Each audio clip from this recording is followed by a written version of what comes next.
দেশের রাজনৈতিক পরিস্থিতিতে ক্ষমতাচ্যুত আওয়ামী লীগ কর্তৃক ঘোষিত লকডাউন কর্মসূচিকে কেন্দ্র করে ঢাকা শহরে নেওয়া হচ্ছে আইনশৃঙ্খলা বাহিনীর বাড়তি সতর্কতায়। এবং এই মুহূর্তে আমরা রয়েছি ঢাকার রামপুরের টিভি সেন্টারের ঠিক সামনে, এবং এখানকার যেই বর্তমান আইনশৃঙ্খলা পরিস্থিতি এবং চেকপোস্টের ঠিক কী অবস্থা রয়েছে বিষয়ে কথা বলবো রামপুরা থানার অফিসার ইনচার্জের সাথে। একটু যদি কথা বলি, একটু বলবেন যে আপনাদের এখানে আজকে আইনশৃঙ্খলা পরিস্থিতি কেমন এবং চেকপোস্ট সার্বিক পরিস্থিতি কেমন দেখছেন এবং কেমন যাচ্ছে?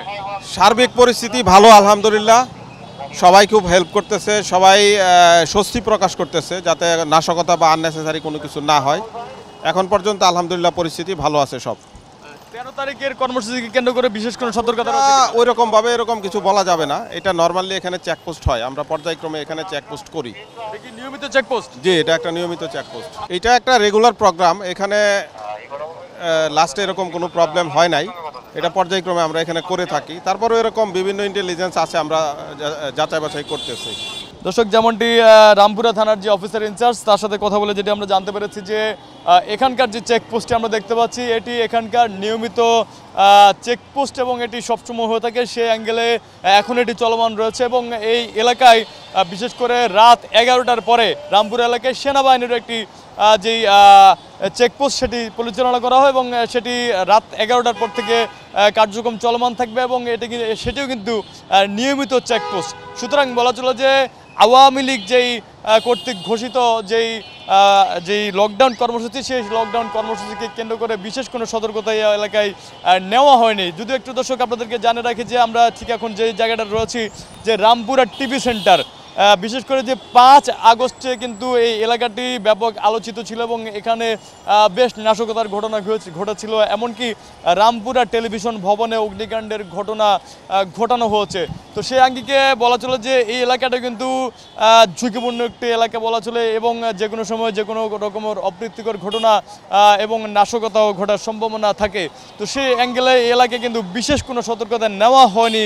সেই চিত্রটি এখন পর্যন্ত দেখতে পাচ্ছি যে এখানে নিয়মিত যে যান চলাচল সেটি কিন্তু রয়েছে, অব্যাহত রয়েছে। এবং আমরা যদি একটু জানিয়ে রাখি যে পাশে যে হাতের ঝিল এলাকা রয়েছে রামপুরের ঠিক টিভি সেন্টারের উল্টা পাশে, সেখানেও কিন্তু অন্যান্য দিন সেনাবাহিনীর চেকপোস্ট থাকে, কিন্তু আজকে বিশেষ কোনো সতর্কতা অবস্থা সেখানেও দেখা যায়নি। সুতরাং বলা চলে যে এই এলাকার যে আইনশৃঙ্খলা পরিস্থিতি এবং চেকপোস্ট সেটি কিন্তু নিয়মিত যেই কর্মসূচি সেটি অব্যাহত রয়েছে। একটু যদি সাধারণ মানুষের সাথে যদি একটু কথা বলতে চাই, একটু কথা বলবো একজনের সাথে। আপনি আসলে কোথা থেকে আসছেন এবং কোথায় যাচ্ছেন? আমি আইছি কি বনশ্রী ডি ব্লক থেকে যাচ্ছি রামপুরা বাজার।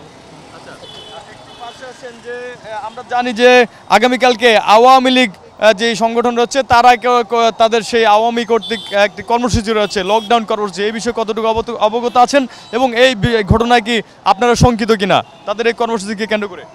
আমার মতে এটা তাদের মতো তারা করছে, এটার বিষয়ে আমার কোনো কিছু বলার নাই, বুঝছেন? যাতায়াত কেমন, আইনশৃঙ্খলা পরিস্থিতি কেমন দেখছেন? হ্যাঁ, খুব ভালো। এই ঘটনায় কেন্দ্র করে বিভিন্ন জায়গায় বিচ্ছিন্ন ঘটনা ঘটেছে, আশঙ্কা করছেন এখানেও কিছু? না, আমি এই বিষয়ে কিছু জানি না। যেভাবে বাসে আগুন দিচ্ছে সেভাবে কি আর বাসা থেকে বের হওয়া যায়? বাচ্চা কাচ্চা নিয়ে বাচ্চা কাচ্চা স্কুলে যেতে পারছে না। সবসময় বারবার বলতেছেন যে মাম্মু আমরা স্কুলে যাব না, গেলেই তো যে কোনো একটা সময় বিপদ ঘটবে। এই তো আর কি বলবো, দেশের যে অবস্থা, হ্যাঁ দেশের এই অবস্থার আসলেই আমরা মানে আমাদের চিন্তার বাইরে এরকম হয়ে যাচ্ছে দেশটা। অবশ্যই হ্যাঁ, বাসে উঠতে তো ভয় লাগবে, এতগুলো মানুষ একসাথে মারা যাচ্ছে, ভয় লাগে, পা কাঁপে যে কখন যেন কি হয়ে যায়।